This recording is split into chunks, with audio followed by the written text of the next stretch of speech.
বিশ্ববিদ্যালয় কোনো পৈতৃক সম্পত্তি হতে পারে না কারণ একজন মানুষ হয়ে আরেকজন মানুষকে এভাবে আঘাত হানাটাও খুব একটা আমি সেই অর্থে ভালো চোখে আমি দেখছি না যে আমার ভাড়ার পূর্ণ থাকলে তবে আমি শূন্য ভাড়ারকে পূর্ণ করতে কিছুটা হলেও সক্ষম হব। এখন পড়ুয়াদের একটা নেশাগ্রস্ত ইউনিভার্সিটি হয়ে গেছে আর আমি আন্দোলনটা করতে পারি, কিন্তু তার একটা ন্যায্য দাবি থাকা উচিত। আমি কেন আন্দোলনটা করছি, তার এগেনস্টে গিয়ে আমি কাউকে আহত করব, এটা খুব একটা খারাপ মানসিকতার পরিচয়। এটা গণতন্ত্র না, এটা স্বৈরাচারী তন্ত্র চলছে। নিজেরাই বলো না যে স্করপিও তলায় একটা চাপা পড়া একজন মানুষ উঠে দাঁড়িয়ে কি করে প্রেসের সামনে বক্তব্য রাখতে পারে। এসএফআই ছাত্র সমাজ যেটা করে যাচ্ছে, তারা নিজেদের অন্যকে খারাপ করতে গিয়ে নিজেদের বদনামটা তারা নিজেরা ডেকে আনছে। এটা ছাত্র সমাজের কাছ থেকে আনএক্সপেক্টেড। মার্ক্সবাদ এটা নয়, লেনিনবাদ এটা নয়, কিন্তু তারা যেটা করছে তারা একটা নির্মম অত্যাচারের পেছনে চলছে। এইভাবে তারা শূন্যের পথে এগিয়ে গেছে, এরপরে হয়তো আরও মাইনাসে রান করবে। এই ব্যক্তিত্বের উপর হামলা চালিয়ে আমি আমার নিজের দাবি জানাতে চাইছি, এটা কোনো সুস্থ মস্তিষ্কের তো ব্যাখ্যা হতে পারে না। ইতিমধ্যে আমরা জানি যে শনিবারে যাদবপুর বিশ্ববিদ্যালয়ে যে ঘটনার সম্মুখীন হয় এবং তারপরে ধাপে ধাপে পাল্টা প্রতিক্রিয়াও এসছে নানান রাজনৈতিক দল, ছাত্র সংগঠনের তরফ থেকে। সর্বোপরি আমি জানি যে এই ঘটনা নিয়ে প্রত্যেকের একটা নিজস্ব অভিমত রয়েছে বা নিজস্ব একটা ধারণা রয়েছে কি হয়েছিল না হয়েছিল। আমি যদি তোমার কাছে জিজ্ঞাসা করি যে শনিবারে যে ঘটনা ঘটেছে, সার্বিকভাবে তোমার কি প্রথম যে প্রতিক্রিয়া সেটা নিয়ে? দেখো, আমরা এটা জানি যে যাদবপুর বিশ্ববিদ্যালয় এখানে পড়ুয়ারা পড়াশোনা করতে যায়, কিন্তু ইদানিং সেই স্বপ্নদ্বীপের আমল থেকে আমরা ব্যাপারটা দেখে আসছি যে এখানে রাজনৈতিক দিক থেকে সবাই তাদের মতাদর্শটা আলাদা থাকবে। বিভিন্ন রাজনৈতিক দলগুলোও থাকবে, স্টুডেন্টস ইউনিয়ন রয়েছে। তো স্টুডেন্টস ইউনিয়ন বেসিক্যালি হয় for the people, of the people and by the people. সেখানে এই ছাত্র সংগঠনের কাজ হচ্ছে যে পড়াশোনাটা ঠিকঠাক করে করা, বাকি পড়ুয়াদের যাতে কোনো রকমভাবে অসুবিধে না হয় সেই দিকে নজর রাখা এবং ছাত্রছাত্রী সবার পাশে দাঁড়ানো। সেই জায়গা থেকে দাঁড়িয়ে দেখতে গেলে ওটা এখন পড়ুয়াদের একটা নেশাগ্রস্ত ইউনিভার্সিটি হয়ে গেছে। আর এসএফআই যেভাবে দুর্নীতি করে যাচ্ছে, এখন তো ওরা শূন্যস্থানে শূন্য পদাধিকার বলতে পারি আমরা সে জায়গায় দাঁড়িয়ে। কিন্তু যেই ঘটনাটা ঘটেছে, একজন শিক্ষামন্ত্রী, তিনি সবার আগে একজন অধ্যাপক, সর্বোপরি একজন মানুষ হয়ে আরেকজন মানুষকে এভাবে আঘাত হানাটাও খুব একটা আমি সেই অর্থে ভালো চোখে আমি দেখছি না। ওনাকে যেভাবে আঘাত করা হয়েছে, তো সেখানে গুরুতর একটা আহত উনি হতে আরও বেশি গুরুতর আহত হতে পারতেন।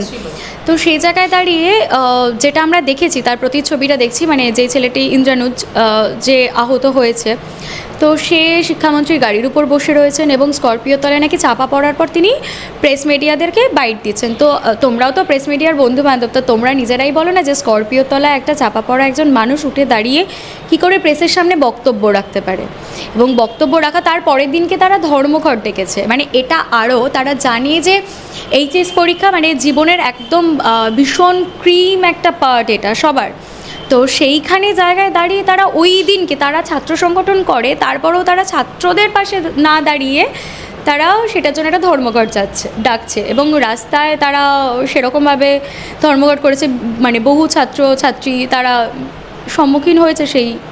আচ্ছা, আমি যদি একটু অন্যদিকে আমি প্রশ্নটা রাখি, আমরা জানি যে যাদবপুর বিশ্ববিদ্যালয়ে যে কতটা ছাত্র রাজনীতি চলে সেটা নিয়ে আমার মনে হয় না কারোর অজানা আছে এই বিষয়টি। কিন্তু সেখানে দাঁড়িয়ে যে ঘটনাটি শনিবারে ঘটেছিল, যেমনটা তুমি বললে যে একজন শিক্ষামন্ত্রী, আগে তিনি অধ্যাপক, ছাত্রছাত্রীদের অনেক দাবি দাবা থাকতে পারে, স্টুডেন্ট ইলেকশন হোক বা ইউনিয়ন হোক, সমস্ত দাবি আমি একদিকে রাখছি, কিন্তু একজন পড়ুয়া হয়ে একজন অধ্যাপকের গায়ে বা তাকে যে আঘাত করতে হবে, তার উপর যে আক্রমণ করতে হবে, এই ধরনের যে ভাবনাটা একজন পড়ুয়ার মাথায় রয়েছে এবং সেই বিষয়টি যেন আস্তে আস্তে ধীরে ধীরে জল পাচ্ছে, অক্সিজেন পাচ্ছে, এই ধরনের তার পরবর্তী যে সমস্ত তারা কার্যক্রম রেখেছে, ধর্মঘট রেখেছে এবং কার্যক্রম চলেই যাচ্ছে, এই বিষয়টি। দেখো, এইটা সম্পূর্ণ কি বলবো, আমরা জানি পড়াশুনো মানুষ করে কিসের জন্য, আমাদের নিজেদের বিবেক চেতনার উদ্ভাবন যাতে হয় সেটার জন্য। তো আমি একজন আমিও তো কোনো একটা সময় ছাত্রী ছিলাম, সেই জায়গায় দাঁড়িয়ে পড়াশোনা করতাম। অধ্যাপককে কোনো রকমভাবে আহত করতে পারবো সেটা মানসিকতাতেই আসবে না। তো এটা একটা মানসিক বিকৃতির পরিচয়, তারা একটা মানসিক ভারসাম্যহীনতার পরিচয় দিচ্ছে। আমি আন্দোলনটা করতে পারি, কিন্তু তার একটা ন্যায্য দাবি থাকা উচিত। আমি কেন আন্দোলনটা করছি, তার এগেনস্টে গিয়ে আমি কাউকে আহত করব, এটা খুব একটা খারাপ মানসিকতার পরিচয়। এটা একেবারেই নিন্দনীয় ঘটনা, যেটা বলতে লজ্জা লাগছে। তোমরা সবাই পড়াশোনা করেছো এবং স্যারেদের কথা, মানে আমরা জানি যে শিক্ষকদের স্থান বাবা মার পরেই হয়। সেই জায়গায় দাঁড়িয়ে, সেই জায়গাতে দাঁড়িয়ে আমরা যদি দেখি, তো এটা খুব একটা, এটা আন্দোলনের ভাষা নয়। আন্দোলনের ভাষাটা ঠিক অন্য রকমভাবে হয়। আমরা শুধুমাত্র যে শিক্ষামন্ত্রীর কথাই আমি বললাম, কিন্তু শিক্ষামন্ত্রী নয়, তার পাশাপাশি ওয়েবকোপার আরও যারা অধ্যাপক অধ্যাপিকা ছিলেন তাদের উপরেও আক্রমণ হয়েছে। এমনকি অধ্যাপিকারা যেমনটা অভিযোগ তুলেছেন যে তাদের শাড়ি টেনে নেওয়ার চেষ্টা করা হয়েছে, চেয়ার তুলে মারা হয়েছে। সেটাই বলা হচ্ছে যে ছাত্র সমাজ আমরা জানি যে ছাত্র সমাজ আমাদের তারুণ্যের প্রতীক একটা, তারা আগামী দিনের পথপ্রদর্শক। আর এই অধ্যাপকরা তাদের সঠিকভাবে গাইড করবেন, মানে তাদের ছত্রছায়ায় ছাত্র সমাজ গড়ে উঠছে। কিন্তু এই মস্তিষ্ক বিকৃত ছাত্র সমাজের কাছ থেকে এটা আমাদের একদম আনএক্সপেক্টেড একটা ব্যাপার। এটা ধিক্কারজনক, আমরা এটা একদম সমর্থন করছি না। মানে এই বাম ছাত্র সমাজের কাছ থেকে এটা আনএক্সপেক্টেড ব্যাপার। তারা যেটা করছে সেটা আন্দোলনের ভাষা নয়। প্রথমত, তোমার কি মনে হয় এই মুহূর্তে, মানে শুধু যদি আমি যাদবপুর বিশ্ববিদ্যালয়কে ধরি, সেখানে কি গণতন্ত্র রয়েছে এই মুহূর্তে? এটা গণতন্ত্র না, এটা স্বৈরাচারী তন্ত্র চলছে। মানে গণতন্ত্র মানে কিভাবে হয়? গণতন্ত্র হয় মানুষের কথা ভেবে, মানুষের পাশে থেকে, যে মানে মানুষের ভালো ভাবনার জন্য যেই তন্ত্রটাকে আমরা সবার মধ্যে স্থাপন করতে চাই। কিন্তু সেই জায়গাতে দাঁড়িয়ে আমি আমার চাহিদা অন্যের উপর চাপিয়ে দেব বা আমাদের দাবি মানতেই হবে, এরকম কোনো ব্যাপার নেই। দাবিটা যদি ন্যায্য হয় সেটাকে ভালোভাবে, সুন্দর এবং সুষ্ঠুভাবে বসে অধ্যাপক, এবং তার জন্য তো স্টুডেন্টস ইউনিয়ন কমিটি রয়েছেন, এবং অধ্যাপক মানে প্রফেসরদেরও তো একটা কমিটি রয়েছে, তারা বসে সেখানেই তারা নিজেদের কার্যকলাপগুলো সেখানে বসে তারা নিজেরা ডিসকাস করতে পারে। তার জন্য তো সেই ব্যবস্থাগুলো রয়েছে। আর এখন বর্তমান ছাত্র সমাজকে যথেষ্ট, মানে আমরা সবাই জানি যে আমাদের মানে একজন মহিলা মুখ্যমন্ত্রী, তিনিও একজন ছাত্রী সমাজের মানে তারুণ্যের প্রতীক আছেন, এবং সেই জায়গা থেকে দাঁড়িয়ে তিনি যথেষ্টভাবে ছাত্র সংগঠনের পাশে দাঁড়ান। কিন্তু এসএফআই ছাত্র সমাজ যেটা করে যাচ্ছে, তারা নিজেদের মানে অন্যকে খারাপ করতে গিয়ে নিজেদের বদনামটা তারা নিজেরা ডেকে আনছে। এটা ছাত্র সমাজের কাছ থেকে আনএক্সপেক্টেড। আচ্ছা দিদি, এবার একটু মানে এই বিষয় নিয়ে অন্যদিকে কথাটা রাখবো আমি, যে যার কথা মানে যাকে ঘিরে এতটা বড় একটা পরিস্থিতির সৃষ্টি হয় শনিবারের ঘটনার পর থেকে, মানে ইন্দ্রানুজ রায়, ইতিমধ্যে তার সমাজ মাধ্যমের কিছু পোস্ট যেটা সামনে এসেছে, যা আমি চেষ্টা করবো তোমার সামনে তুলে ধরা। যে তা বিভিন্ন, আমরা জানি আমাদের সমাজ মাধ্যমে পোস্টের মাধ্যমে আমরা আমাদের কি পছন্দ না পছন্দ সেটা তুলে ধরার চেষ্টা করি। সেরকমই তারও পোস্ট রয়েছে, যার মধ্যে তার কিছু কিছু পোস্ট যেটা সবথেকে বেশি নজর কেড়েছে, যে মার্ক্সবাদ লেনিনবাদ মাওবাদ দীর্ঘজীবী হোক। মানে এই যে কথাটা মাওবাদ দীর্ঘজীবী হোক, এটা ঠিক একজন ছাত্র হিসেবেও যদি আমরা দেখি, একজন সমাজের একজন মানুষ হিসেবে এটা ঠিক কোন মানসিকতার একটা উদাহরণ?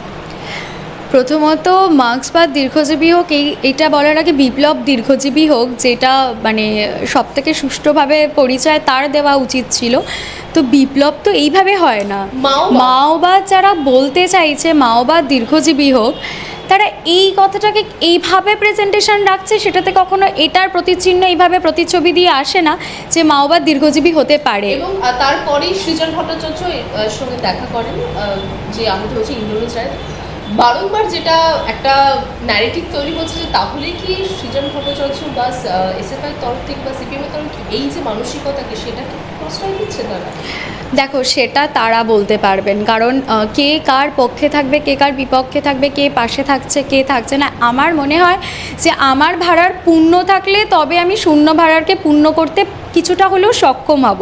যার নিজের ভাড়ার শূন্য রয়েছে, সে পাশের ভাড়ারকে কি করে পূর্ণ করবে, এবং কি মানসিকতা দিয়ে পূর্ণ আদৌ করতে চাইছে, নাকি তাদের দলে টেনে তাদের মতোই শূন্য করতে চাইছে, এটা তুমি সৃজন ভাই কাছ থেকেই জেনে নিতে পারবে খুব ভালো মতন। কিন্তু সর্বোপরি তাহলে এই ধরনের মানসিকতার যারা ছাত্ররা রয়েছে, যেহেতু সে প্রথম বর্ষের ছাত্র, এখনও জীবনটা শুধু শুরু হলো, এর ভবিষ্যৎ ঠিক কোথায়? যে কারণ বিভিন্ন পোস্টে এরকমও পোস্ট আছে যে কাশ্মীরে যারা জাতিসত্তার আত্মনিয়ন্ত্রণের অধিকার আন্দোলনের নেতা ইয়াসিন মালিক সহ সমস্ত রাজনৈতিক বন্দীদের অবিলম্বে নিষ্পত্তি মুক্তি চায়। কোথাও যে দেশ বিরোধী বার্তাও তো এগুলো। দেখো, দেশ বিরোধী বার্তা তো তারা দিচ্ছে এটা, কিন্তু আমি যে দেশে থাকছি, যে দেশে অন্ন, বস্ত্র এবং বাসস্থান তিনটেই আমি পাচ্ছি, সেখানে দাঁড়িয়ে আমি বিদেশ বিভূঁইকে টেনে নিয়ে দেশের দ্রোহীদের সংখ্যা বাড়াচ্ছি। তুমি নিজে বলো না, সে এক প্রথম বর্ষের ছাত্র, তার মধ্যে ছাত্র রাজনীতি করার একটা ভরপুর একটা আবেগ কাজ করছে। এই যে উদ্দীপনাটা, এই যে উদ্দীপনার মাধ্যমে সে মানে নিজেকে একটা বিশাল বড় একটা জায়গায় দেখতে চাইছে, কিন্তু এটা তো তার আবেগের ভাষা হতে পারে না। এই যে উদ্দীপনাটা করছে, সে নিজে জানেও না ঠিক মতন করে যে আমি ধীরে ধীরে দেশদ্রোহীর জায়গায় চলে যাচ্ছি। আমি যদি দেশভক্তই হয়ে থাকি, দেশকে আমি ভালোবেসে থাকি, সবার আগে আমি আমার নিজের পাশের বন্ধুটির ভালো চাইবো। আমি আমার আন্দোলনের ভাষাটাকে আমি সেই জায়গায় নিয়ে যাব যাতে আমার বাড়ির বাবা মা এবং আমার পারিবারিক যে চিত্রটা, সেটা সবার সামনে একটা সম্মানের চিত্রে আসবে। সেই জায়গাটা তো সে নিজেকে ফেলছে না, তার আবেগটা এমন জায়গায় আসছে, সেই আবেগে সে ভুলভাল কাজকর্ম করে ফেলছে। আমি বলবো তার মানে অনুজ যে রয়েছে, ইন্দ্রানুজের যে অনুজ রয়েছে সৃজন, বা যে তার পাশে সর্বক্ষণের সাথী হয়ে দাঁড়ানোর চেষ্টা করছে, তাকে একটু এই মানসিক ভারসাম্যহীনতার থেকে দূরে সরিয়ে নিয়ে এসে শুধু দেশ কেন, নিজেকে আগে ভালোবাসার জায়গাটায় নিয়ে আসুক, তার পারিপার্শ্বিক বন্ধুবান্ধবদের ভালোবাসুক, ছাত্র সমাজকে ভালোবাসতে শিখুক, আগামী দিনের পথটা সুগম করতে শিখুক। এইটুকুই বার্তা। আচ্ছা, একটা শেষ প্রশ্ন করব যে তোমার কি মনে হয় যে ভবিষ্যতে যাদবপুর বিশ্ববিদ্যালয় যে গণতন্ত্র হারানোর পথে এগোচ্ছে, মানে আমি যদি সার্বিকভাবে বলি, কখনো শাসক দলের তরফ থেকে শিক্ষামন্ত্রীর ওপর আক্রমণ, অধ্যাপক অধ্যাপিকাদের ওপর আক্রমণ, কখনো বিরোধী দলের নেতাকে ঢুকতে না দেওয়া, কখনো রাজ্যপালকে ঢুকতে না দেওয়া, কোথাও যে একটা রাজ্যের শাসন বা একটা নিয়মকানুন আছে, সেই নিয়মকানুনের বিপক্ষে যে কাজগুলো হচ্ছে, সেগুলো এড়িয়ে যাদবপুরে আবারও সেই গণতন্ত্রভাবে কি চলতে পারবে বিশ্ববিদ্যালয়টি? এটা তখনই সম্ভব হবে। দেখো, আমাদের একটা খুব দামি একটা কথা আমরা 2011 সালে শুনেছিলাম, বদলা নয় বদল চাই। আজকে আমাদের বদলের ভাষাটা এত সুন্দরভাবে এসছে, যদি এটা বদলার জায়গায় যেত তাহলে বিগত 34 বছরের যে ঘটনাগুলো আমরা দেখে এসেছি, ওই সাইবাড়ির মাকে রক্তমাখা ভাত আর কাপড় তুলে দেওয়া হয়েছিল, ছেলের রক্তমাখা ভাত যখন একটা মাকে খেতে হয়, তার থেকে মানে দুঃখজনক ঘটনার জীবনে কিছু হতে পারে না। সেই সেম একই রকমভাবে যাদবপুর বিশ্ববিদ্যালয় একটি নামকরা বিশ্ববিদ্যালয়। এখানে আমরা দেখেছি অনেক মানে বড় মাপের মানুষজন এখান থেকে তারা মানে উত্তীর্ণ হয়েছেন জীবন পথে। তো আমার ভাই ইন্দ্রানুজের জন্য আমার অনেক শুভকামনা এটা রইল। গণতন্ত্রের ভাষাটা এটা নয়, এমন কোনো দলের সাথে নিজেকে না জড়াক যাতে তার গণতন্ত্রের ভাষাটা বদলে যায়, তার সঙ্গে তার জীবনের পরিকাঠামোটাও বদলে যায়। জীবনটাকে তৈরি মানে নিজেকে এগোনোর জন্য তাকে তো অনেক ভাবনা চিন্তা সব কিছু, এই যে রাজনৈতিক একটা, দেখো রাজনৈতিক মতাদর্শ সবার ভিন্ন। আমি কোন দল পছন্দ করব, কোন দল পছন্দ করব না, আমি কোন আদর্শের পথে চলবো, সেটা একদম আলাদা। আজকে তুমি বলো যে এই ঘটনাটা ঘটেছে, তাহলে ঠিক একইভাবে এই যে আমরা স্বপ্ননীলেরটা দেখেছি, স্বপ্ননীল তো এসেছিল তার নিজের জীবনকে সার্থক করতে, সে একটা ভালো, তার মানে পরিবারও চেয়েছিল তার ছেলেটি সুন্দরভাবে নিজের পথটা তৈরি করুক, কিন্তু তার সাথে কি অন্যায়টা করা হয়েছে, এই যে র্যাগিং করা, এই যে বিভিন্ন রকমভাবে ওখানে হ্যাঁ না দেওয়া, তারা বিভিন্ন মিডিয়া হাউসের সামনে বক্তব্য রেখেছে, তারা তাদের নিজের মানে জোরটা খাটাচ্ছে। এটা তাদের পৈতৃক সম্পত্তি নয়, কোনো বিশ্ববিদ্যালয় কোনো পৈতৃক সম্পত্তি হতে পারে না কারণ। তো সেই জায়গায় দাঁড়িয়ে তারা তাদের এই মানে বিশেষ করে বাম ছাত্র সংগঠন, তারা একটু তাদের মস্তিষ্কে শান্তি, নিজেদের জীবনাদর্শগুলোকে একটু বদলাক। মার্ক্সবাদ এটা নয়, লেনিনবাদ এটা নয়, কিন্তু তারা যেটা করছে, তারা একটা নির্মম অত্যাচারের পেছনে চলছে। এইভাবে তারা শূন্যের পথে এগিয়ে গেছে, এরপরে হয়তো আরও মাইনাসে রান করবে। খুব ভালোভাবে দেখতে গেলে দেখো, একজন অধ্যাপক শ্রী মাননীয় মন্ত্রী আমাদের ব্রাত্যবাবু, তো তার উপরে যে হামলাটা মানে করা হয়েছে, এর আগেও জগদীপ ধনকর যিনি ছিলেন আমাদের রাজ্যপাল, তাকেও ঢুকতে না দেওয়া, একইভাবে তারা তো একজন মাননীয় ব্যক্তিত্ব। এই ব্যক্তিত্বের উপর হামলা চালিয়ে আমি আমার নিজের দাবি জানাতে চাইছি, এটা কোনো সুস্থ মস্তিষ্কের তো ব্যাখ্যা হতে পারে না। আর সেই জায়গাতে দাঁড়িয়ে তারা যেটা প্রতিষ্ঠা করার চেষ্টা করছে, সেটা অত্যন্ত নিন্দনীয়। এবং সেই জায়গায় যদি আমি বলি বিরোধী দল, মানে তাদের বিরোধী দল মানে আমাদের এখন শাসক দল, তুমি নিজে একটি কথা বলো, আজকে যে মাত্রায় তৃণমূল ছাত্র পরিষদ এগিয়ে যাচ্ছে, তৃণমূল ছাত্র পরিষদের যদি ছাত্র সংগঠনটা এখানে এসে দাঁড়াতো, তাহলে তাদের ওই গুটি কয়েক মানুষগুলো আজকে এখানে মানে নিজেরা দাঁড়িয়ে থাকতে পারতো না। এই টোটাল যে নাটকীয় চিত্রটা তৈরি করতে পেরেছে সেটা সবার সামনে পরিবেশন করতে পারতো, সেটা তো পারতো না।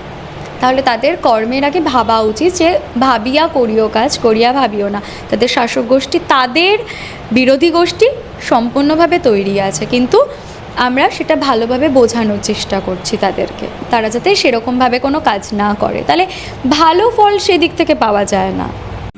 বাংলা হান্টের আরও খবর দেখতে নজর রাখুন। বাংলা খবর মানেই বাংলা হান্ট।